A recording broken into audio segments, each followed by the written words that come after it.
Sri Kuberan TV நேயர்கள் அனைவருக்கும் எனது இனிய வணக்கம். நான் உங்கள் வாழ்க நலமுடன் ஜோதிடர் டிஜே சுந்தரபாண்டி. தற்போது நம்ம என்ன விஷயத்தை பார்க்க போகிறோம் அப்படின்னா, நம்முடைய சனி பகவான் கும்ப ராசியிலிருந்து மீன ராசிக்கு வாக்கிய பஞ்சாங்கப்படி மார்ச் மாதம் 6ஆம் தேதிக்கு தன்னுடைய பயணத்தை தொடங்கும் காலத்தில் 12 ராசி அன்பர்களுக்கும் வாக்கிய பஞ்சாங்கப்படி வாழ்க்கையில் ஏற்பட போகின்ற மாற்றங்கள் என்ன அப்படின்னு பார்க்க போகிறோம். ஆனால் எல்லாருக்குமே ஒரு விஷயம் தெரியும். ஏற்கனவே ஒரு வருடத்துக்கு முன்னாடி நானே நம்முடைய மார்ச் மாதத்தில் 2025 எண்டில் நம்ம என்ன சொன்னோம்னா, சனி பகவான் மீனத்துக்கு வந்துட்டார் அப்படின்னு சொன்னது உண்மைதான். அப்புறம் இப்பயும் பலபடியும் சனி பகவான் நம்முடைய மீன ராசிக்கு திரும்பி வரான்னு சொல்கிறோமே அப்படின்னு சில கேள்விகள் வைக்கலாம். அதாவது வாக்கிய பஞ்சாங்கம் மற்றும் திருக்கணித பஞ்சாங்கம் அப்படின்னு 2 பஞ்சாங்கங்கள் தற்போது அதிகமான முறையில் நடைமுறையில் இருக்குது. ஸோ அப்படி பார்க்கும்போது நம்ம திருக்கணித பஞ்சாங்கப்படி தான் மேக்சிமம் ஜாதக கணிதம் எடுக்கிறோம், பார்க்குறோம். அதை தாண்டி பார்த்திங்கன்னா இந்த வாக்கிய பஞ்சாங்கம் பார்த்திங்கன்னா நம்முடைய கோவில்களில் ரொம்ப அதிகமாக நம்ம வாக்கிய பஞ்சாங்கம் தான் பயன்படுத்துகிறாங்க. ஸோ ஒரு சில நம்முடைய ஜோதிட அன்பர்கள்லாம் பார்த்திங்கன்னா இன்னும் வாக்கிய பஞ்சாங்க முறையை தான் தன்னுடைய வாழ்க்கை அதாவது வாழ்க்கையில் நடக்கிற விஷயமாக மனசுக்குள்ளே ஃபீல் பண்ணுறாங்க. ஸோ அப்படிப்பட்ட வாக்கிய பஞ்சாங்கம் பார்க்கும் நம்முடைய நேயர்களுக்காக இந்த சனி பெயர்ச்சி என்று நம்ம வீடியோ பதிவிடுறோம். ஸோ எல்லாருமே வீடியோ பாருங்கள். என்னதான் இருந்தாலும் சனி பகவான் ஏற்கனவே நம்மளுடைய திருக்கணித முறைப்படி மீனத்தில் இருக்கார். ஸோ அதே மீன ராசிக்குள்ளே தான் சனி பகவான் எங்கே வராரு, இப்போ கும்பத்திலேருந்து மீனத்துக்கு வராரு. ஸோ இதுதான் விஷயம். ஸோ இப்படி பார்க்கும்பொழுது சனி பெயர்ச்சியின் மூலமாக உங்களுடைய வாழ்க்கையில் ஏற்பட போகின்ற மாற்றங்கள் அப்படின்னு பார்க்க போகிறோம். வாங்க வீடியோ முழுமையாக பார்க்கலாம். மிதுன ராசி அன்பர்களுக்கு உங்களுக்கு இந்த சனி பகவான் ராசிக்கு 9ஆம் இடத்தில் இருந்து வாக்கிய பஞ்சாங்கப்படி அவர் 10ஆம் இடத்துக்கு செல்லும், மீன ராசிக்கு செல்லும் இந்த காலம் உங்களுக்கு என்ன கிடைக்க போகுது, என்னென்ன மாற்றங்கள்லாம் நடக்க போகுது அப்படிங்கிறத பார்க்க போகிறோம். ஃபஸ்ட்டு விஷயம், நம்ம சொன்னோன்னே சில கமெண்ட்ஸ் வரும், எதுவுமே நடக்காதுங்க, நீங்கள் சொல்கிற இந்த விஷயமும் எங்களுக்கு வருமா வராதான் தெரிலங்க அப்படின்னு நீங்கள் நினச்சிங்கன்னா, நான் சொல்கிற விஷயங்கள் அதாவது எதெல்லாம் நான் நடக்க போகுதுன்னு சொல்கிறத உங்களுக்கு நடக்காமல் இருந்துச்சான்னு பாருங்கள். ஏன்னா இதெல்லாம் உங்களுக்கு பிரச்சனையாக இருந்துச்சு, அந்த பிரச்சனை ரிலீஸ் ஆக போகுது தான் நான் உங்களுக்கு எடுத்துக்காட்டாக சொல்ல போகிறேன். புரியுதா?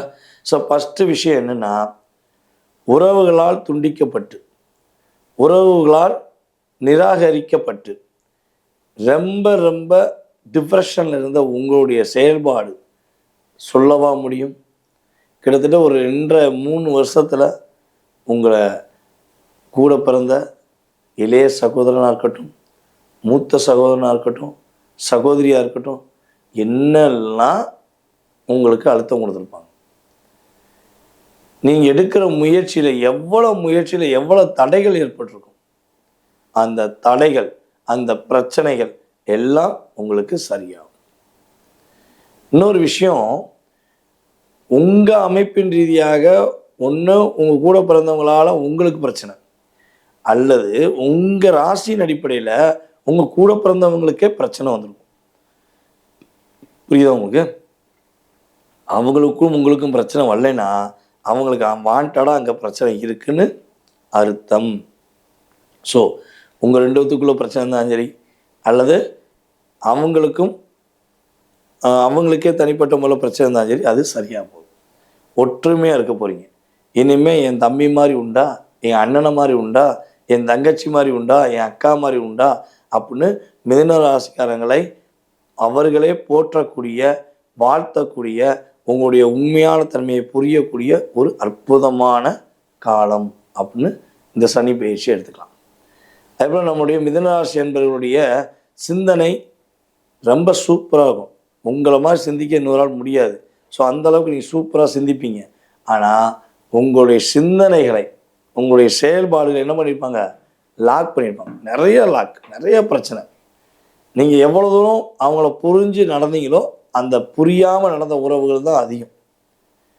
நிறைய ஒரு என்ன சொல்லணும்னா, ஒரு வேலையில் நிம்மதியாக இருக்க முடியல.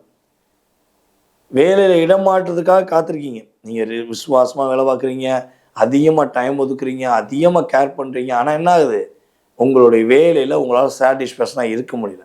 ஸோ அந்த தொழிலிருந்து நீங்கள் வெளியே வர போகிறீங்க.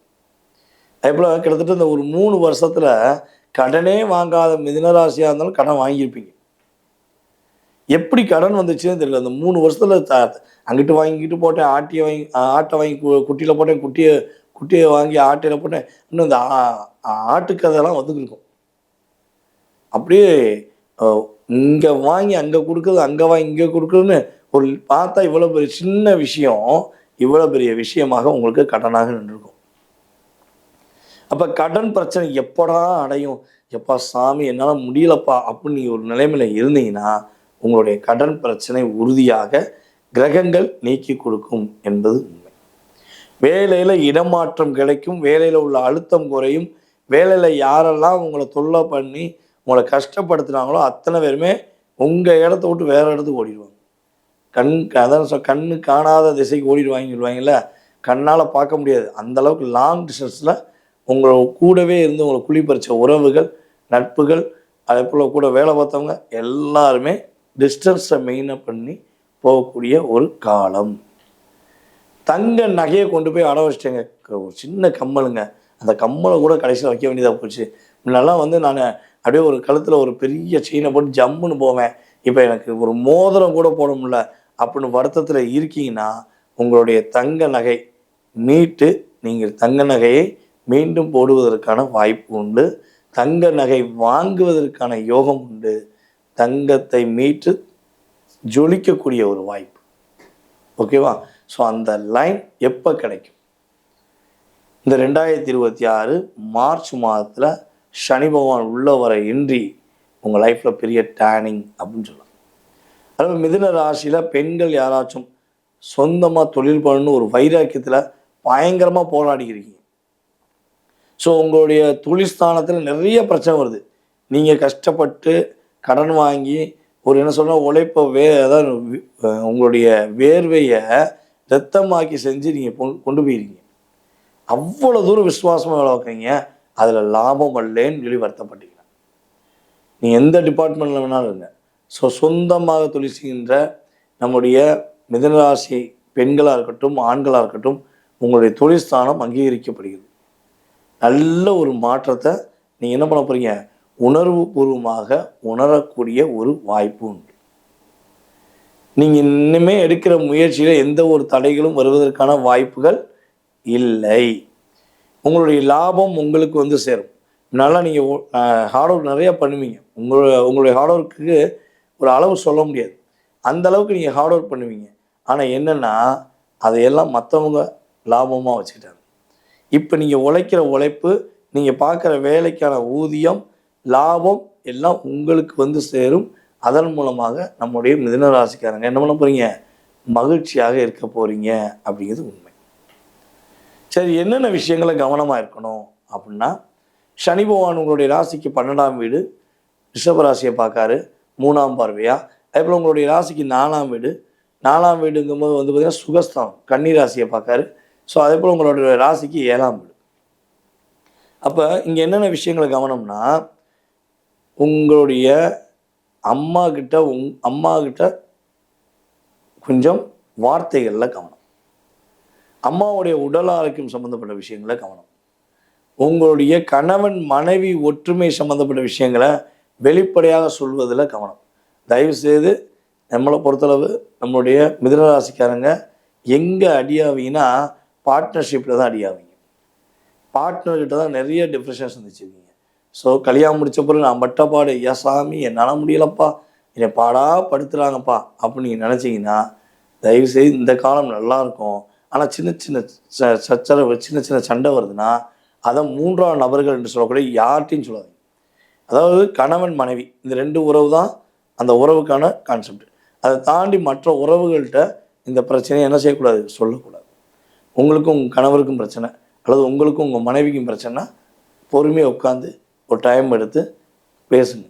ஃபோனில் பேசுகிறத ஃபோனில் விவாதம், அதாவது ஃபோனில் பேசுகிற மீன் ஃபோனில் விவாதம் பண்ணுவதை என்ன பண்ணக்கூடாது, தொடரக்கூடாது. நேராக வாங்க பேசிக்கிறோம், வீட்டுக்கு வாங்க பேசிக்கிறோம் அப்படின்னு கொஞ்சம் பொறுமையாக அக்கறையாக அடிச்சுனீங்க நல்லது. வெளிநாடு யோகம் உண்டு, வெளிமாநில யோகம் உண்டு. இடமுட்டு இடமாற சொன்னால் உடனே மாறிடும். இல்லை நான் இந்த இடத்துல தான் இருப்பேன், நான் இங்கே தான் இருப்பேன் அப்படின்னு தயவு செய்து சொல்லக்கூடாது. ஸோ இதிலெல்லாம் கவனமாக இருந்தீங்கன்னா உங்களுக்கு இந்த சனி பகவான் 10ஆம் இடத்திலிருந்து பாதுகாப்பும் பதவி உயர்வும் மாற்றமும் ஏற்றமும் உறுதியாக கொடுப்பார். உங்களுக்கான வழிபாடு, நீங்கள் புதன்கிழமையில் புதன் ஓரையில் ஆஞ்சநேயருக்கு வெற்றிலை மாலை 21 வெற்றிலை மஞ்சள் நூலில் கோர்த்து ஆஞ்சநேயருக்கு நீங்கள் மாலையாக போட்டிங்கன்னா மகத்துவமாக வாழ்வீர்கள், மகிழ்ச்சியாக வாழ்வீர்கள்.